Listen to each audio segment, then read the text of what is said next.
Second part of Chinese revolution. So हम Chinese revolution में civil war को discuss कर रहे थे, चाइना के civil war. So civil war के पीछे की हमने थोड़ी हिस्ट्री को डिस्कस किया था in the first part of our video, and हमने सिविल वॉर के पीछे का जो रीज़न था उसको डिस्कस किया था। सो मेनली जो रीज़न था वो था different ideology. So mainly there were two powerful parties in the China जो हमने डिस्कस की थी, that was the Chinese communist Party and Kuomintang यानी KMT।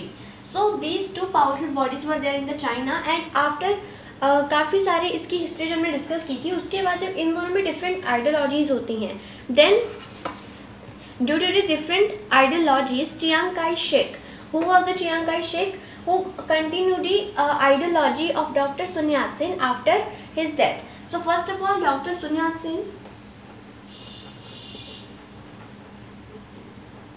जो कि फाउंडर थे KMT पार्टी के, as we all know.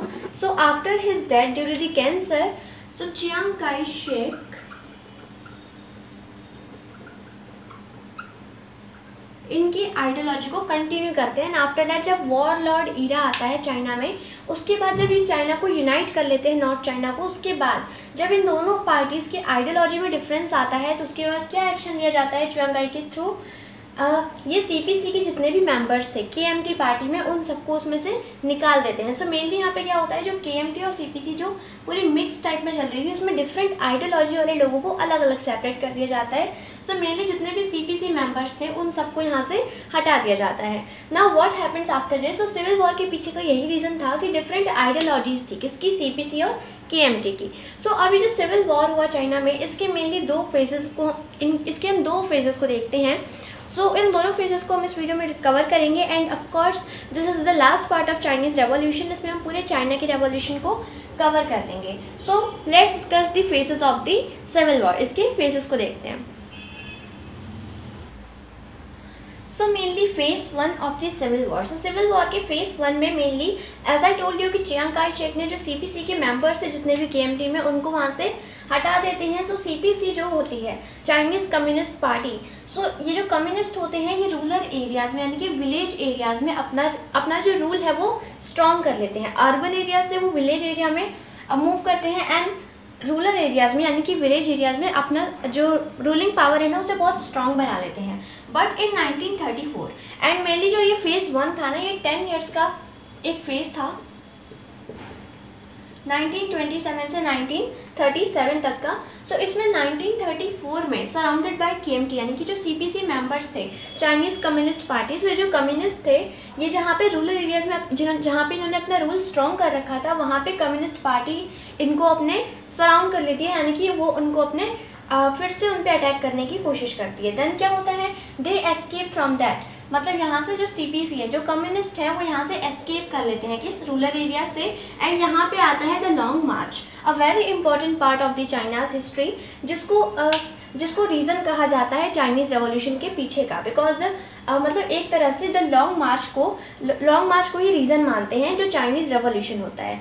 So what is this long March? Long March mainly एक 10,000 किलोमीटर्स की एक मार्च होती है, यानी कि जो ये कम्युनिस्ट होते हैं चाइनीज़ कम्युनिस्ट पार्टी के मेंबर्स, ये 1 ईयर में 10,000 किलोमीटर्स चल के कहाँ जाते हैं, यनान में अपना बेस स्ट्रॉन्ग कर लेते हैं for next 10 years. So mainly after this long march, यहाँ से सराउंड होने के बाद, यहाँ से एस्केप करके एक 10,000 किलोमीटर्स का एक डिस्टेंस कवर करके ये यनान जाते हैं और वहाँ पे अपना बेस स्ट्रॉन्ग कर लेते हैं for the next 10 years. So mainly जो हमारा फर्स्ट फेज होता है वो यही है। सो अभी हम देख रहे हैं यहाँ पे द लॉन्ग मार्च को। सो इस लॉन्ग मार्च को लीड कौन कर रहा होगा? Mainly simply to say that कि who is the leader of the communist party, इस कम्युनिस्ट पार्टी को लीड कौन कर रहा है? सो मेनली यहाँ पे 3 फेमस नाम आते हैं जब हम बात करते हैं इनके लीडिंग रूलर्स की, या फिर जो इनको लीड कर रहे हैं लीडर्स की, दैट इज़ माओ ज़ेडोंग, जोंग Enlai and Deng Xiaoping. So काफ़ी इंपॉर्टेंट रोल है इनका आफ्टर द सिविल वॉर, यानी कि सिविल वॉर और चाइनीज़ रेवोल्यूशन के ख़त्म होने के बाद चाइना में जितना डेवलपमेंट आता है वो ये तीनों लाते हैं, जो लीडर हैं किसके, CPC मेंबर्स के, CPC पार्टी के। So this is the first phase of civil war, यानी कि सिविल वॉर के फर्स्ट फेज में मेनली क्या होता है, ये अपना बेस स्ट्रॉन्ग कर लेते हैं, कम्युनिस्ट अपना बेस स्ट्रॉन्ग कर लेते हैं कहाँ, यनान में for next 10 years. So mainly the United Front, अभी जैसे फेज 1 चल ही रहा होता है सिविल वॉर का, and as you can see कि यहाँ पे दोनों पार्टी डिस्ट्रीब्यूट हो गई हैं, कम्युनिस्ट और नेशनलिस्ट अलग अलग हो जाते हैं। तो यहाँ पे जापान को एक चांस मिलता है चाइना पे अटैक करने का। सो अभी हमने डिस्कस किया था कि फर्स्ट सीनो जापानीज वॉर, यानी कि फर्स्ट चाइनीज़ और जापान के बीच का जो वॉर होता है उसको हमने देखा था इन द फर्स्ट पार्ट। तो ये जो सेकेंड सीनो जापानीज वॉर है ये कुछ इसी फेज में होता है। तो द यूनाइटेड फ्रंट क्या है, ये क्या है, एक टाइम पीरियड था चाइना का जहाँ पे ये दोनों पार्टीज फिर से यूनाइट हो जाती हैं और जापान के अगेंस्ट में आ जाती हैं। ऐसा क्यों होता है, क्योंकि Japan invaded Manchuria a city of the China, इस पे किसका रूल हो जाता है, जापान का, after this attack. So attack के बाद क्या होता है, यहाँ पे सेकेंड सीनो जापानीज वॉर होता है इन 1937, एंड नैनकिंग और वुहान, जापान के थ्रू इन दोनों में काफ़ी ज़्यादा फॉल दिखाई देता है। जापान इसमें काफ़ी बुरी हालत हो जाती है, नैनकिंग एंड वुहान इन दोनों सिटीज़ की। एंड विद दिस डिस्ट्रक्शन, मतलब यहाँ पे जो जापान ने नैनकिंग और वुहान के साथ किया उसकी वजह से अभी तक चाइना एंड जापान के बीच में रिलेशंस अच्छे नहीं चलते हैं। सो काफ़ी पुरानी यहाँ पे क्या चलती है, काफ़ी पुराना यू कैन से लड़ाई हो रही है चाइना और जापान की। अभी तक यहाँ पे जो चाइना है ये जापान से इसी वजह से नाराज़ रहता है। सो मेनली जो नैनकिंग और वुहान की जो फॉल थी इसमें जितना भी डिस्ट्रक्शन हुआ था इसके लिए जापान बहुत ही बड़ा रिस्पॉन्सिबल था। इसके बेसिस पे क्या होता है, जब यहाँ पे चाइना में बहुत ज़्यादा डिस्ट्रक्शन होता है जापान के थ्रू, तभी कम्युनिस्ट एंड नेशनलिस्ट दोनों जापान के अगेंस्ट में आ जाते हैं, मतलब ये यूनाइट हो जाते हैं, इसीलिए हम इसको द यूनाइटेड फ्रंट बोल रहे हैं। सो मेनली क्या होता है, अब यहाँ पे जैसे वॉर चल रही है तो जापान के पास उसकी आर्मी है, बट यहाँ पे जैसे कि दोनों पार्टीज डिवाइड हो गई थी तो अब उसके लिए कोई सपोर्ट चाहिए। So Mao Zedong who was the leader of communist, okay, so Mao Zedong क्या है, leader of communist party, Chinese communist party के एक लीडर थे Mao Zedong. He was also a military general. So ये क्या करते हैं, कोई सपोर्ट गेन करने के लिए, जैसे कि जापान के पास उसकी आर्मी है और यहाँ पे दोनों जैसे अभी क्या हो जाते हैं, फ्रेगमेंटेशन हो जाता है पावर का, यानी कि दोनों अलग अलग हो जाते हैं। तो यूनाइट होने पे इनको थोड़ा सपोर्ट चाहिए, किससे सपोर्ट चाहिए होगा, ऑफकोर्स चाइनीज़ लोगों से। सो यहाँ पे थोड़ा और सपोर्ट गेन करने के लिए वो एजुकेशन, लैंड और कुछ चीज़ें क्या करते हैं, फ्री करते हैं। कौन, माओ ज़ेडुंग की वो एजुकेशन फ्री करेंगे, एंड जो लैंड रिफॉर्मर, जो फार्मर्स हैं उनकी जितनी हेल्प हो सकती है उतनी करेंगे। मतलब कुछ टाइप के प्रोमिसेस करके माओ ज़ेडुंग काफ़ी सारा सपोर्ट गेन कर लेते हैं, किससे, चाइनीज़ लोगों से। सो मेनली यहाँ पे क्या होता है, सीपीसी और केएमटी जो जापान के अगेंस्ट में होती हैं थोड़ा सपोर्ट गेन करते हैं, कौन, माओ ज़ेडुंग, काफ़ी सारे प्रोमिसेस करके, एंड उसके बाद क्या होता है, ऑफकोर्स चाइना इस वॉर को जीत लेता है। सो जापान यहाँ पे हार जाता है। जापान के सरेंडर के बाद यहाँ पे शुरू होता है phase second of Chinese revolution. So अब हम उसको भी देखते हैं। So here phase second mainly एक 3 years का टाइम पीरियड था, 1946 to 49 तक का। So after the Sino Japanese war, जो सेकेंड सीनो जापानीज़ वॉर हुआ था उसमें जापान सरेंडर कर देता है, मतलब जापान की यहाँ पे डिफीट हो जाती है। देन आफ्टर दैट सीपीसी यहाँ पे फिर से पावर गेन कर लेती है। क्या होता है इसके पीछे का रीज़न, सीपीसी के पावर में आने का, क्योंकि सीपीसी में जो माओ ज़ेडुंग था यहाँ का लीडर, उसने काफ़ी सारे प्रोमिसेस किए थे वहाँ पे लोगों को, चाइनीज़ लोगों को। सो उसके बेसिस पे क्या होता है, सीपीसी फिर से पावर में आ जाती है। एंड बाय दिसंबर 1949 में जो नेशनलिस्ट थे, यानी कि जो केएमटी पार्टी थी, वो ताइवान की साइड मूव कर जाती है, क्योंकि अब यहाँ पे सीपीसी पावर में आ गई है। तो जैसे पहले चियांग काई शेक ने क्या किया था, सीपीसी के मेंबर्स को केएमटी से हटाया था, वैसे ही सीपीसी के पावर में आने के बाद ये भी क्या कर देते हैं, केएमटी को चाइना से हटा देते हैं। सो मेनली जो क्या होता है यहाँ पे, दिसंबर 1949 में जो नेशनलिस्ट थे, यानी कि जो केएमटी पार्टी के मेंबर्स थे, वो सब कहाँ मूव कर जाते हैं, Taiwan. And after first of October 1949 Mao declared PRC. So PRC क्या है, पीपल रिपब्लिक ऑफ चाइना। सो एक तरह से यहाँ पे जो माओ ज़ेडुंग था यहाँ पे अपनी पूरी पावर इस्टेब्लिश कर ली थी चाइना में ऑन 1 अक्टूबर ऑफ 1949। सो 1949 में एक तरह से माओ का पूरे चाइना पे क्या हो जाता है, कब्जा हो जाता है। यहाँ पे किसका रूल चलेगा, माओ का रूल चलेगा, ऑफ कोर्स, क्योंकि माओ यहाँ पे क्या है, एक रूलर था, किसका, सीपीसी पार्टी का, एक लीडर था सीपीसी पार्टी का। सो ऑफ कोर्स लीडर को ही यहाँ पे सारी पावर मिलने वाली है। तो सीपीसी के पावर में आने के बाद माओ ज़ेडुंग पूरे चाइना को अपने अंडर में ले लेता है। अब यहाँ पे हम डिस्कस करें कि कम्युनिस्ट के विक्ट्री के पीछे, यानी कि यहाँ पे कम्युनिस्ट सिनो जापानीज वॉर में जीत जाते हैं, इसके पीछे का रीज़न क्या होता है मेनली। सो रीज़न काफ़ी सारे हो सकते हैं। काफ़ी सारे रीज़न कैसे हो सकते हैं, क्योंकि यहाँ पे उन्होंने जो माओ था उसकी काफ़ी अच्छी लीडरशिप थी, काफ़ी अच्छे इसने जो प्रोमिसेस किए थे, जो इसकी टेक्निक्स थी ना वॉर में सपोर्ट गेन करने की, उसकी वजह से, इसकी लीडरशिप क्वालिटीज़ की वजह से और जो टेक्निक्स यूज़ की थी इन लोगों ने वॉर को जीतने के लिए, उन सब की वजह से जो कम्युनिस्ट होते हैं वो जीत जाते हैं in the second Sino Japanese war. So अब यहाँ पे क्या होता है, नेशनलिस्ट का जब ये ताइवान मूव कर जाते हैं, सो मेनली अब जब नेशनलिस्ट ताइवान में गए हैं तो ताइवान पे अब किसका रूल चल रहा है, नेशनलिस्ट का रूल चल रहा है। तो एक तरह से पूरे चाइना पे सीपीसी पार्टी रूल कर रही है एंड पूरे ताइवान पे कौन रूल कर रहा है, केएमटी पार्टी।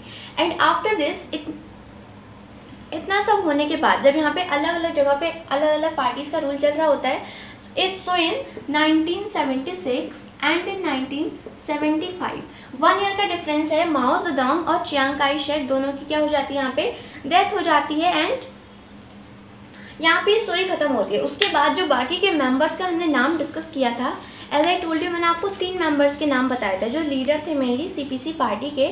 उसमें डेंग ज़ियाओपिन एंड ज़ोउ एनलाई, इन लोगों ने आगे क्या किया, चाइना में जितना भी इकोनॉमिकल रिफॉर्म्स लाने थे, जितने डेवलपमेंट लाने थे, उसके लिए जितने भी स्टेप्स थे वो सब किसने लिए, ज़ोंग एनलाई एंड डेंग ज़ियाओपिन। ठीक है, सो नेम्स थोड़े से यहाँ पे डिफरेंट टाइप के हैं, सो लर्न करने में थोड़ा सा डिफिकल्टी आएगी, बट यस लर्न हो जाएगा। सो 76 एंड 75 में दोनों की क्या हो जाती है, death, Mao Zedong and Chiang Kai Shek. So यहाँ पे इनकी स्टोरी एंड हो जाती है एंड यहाँ पे इन्होंने चाइना और ताइवान पे दोनों ने अपना पूरा रूल किया था। सो ये था पूरा हमारा चाइनीज़ रेवोल्यूशन, यानी कि चाइना का सिविल वॉर, जो हमने यहाँ पे डिस्कस कर लिया। छोटी सी स्टोरी थी, क्या होता है चाइना में पहले मोनार्क सिस्टम चलता है, मोनार्क के बाद वहाँ पे डॉक्टर sun yat-sen अपनी एक पार्टी बनाते हैं, जब वहाँ पे चिंग डायनेस्टी का रूल खत्म होता है। फिर केएमटी, अब जब वहाँ पे जब 2 पार्टीज़ बन जाती हैं ना चाइना में, मेनली एक केएमटी और एक communist party. So Yuan Shikai and doctor sun yat-sen दोनों अपने अपने पावर में रूल कर रहे होते हैं। फिर चाइना को यूनाइट करने के लिए सारी पावर किसके हाथ में जाती है, युआंग शिकाई के पास।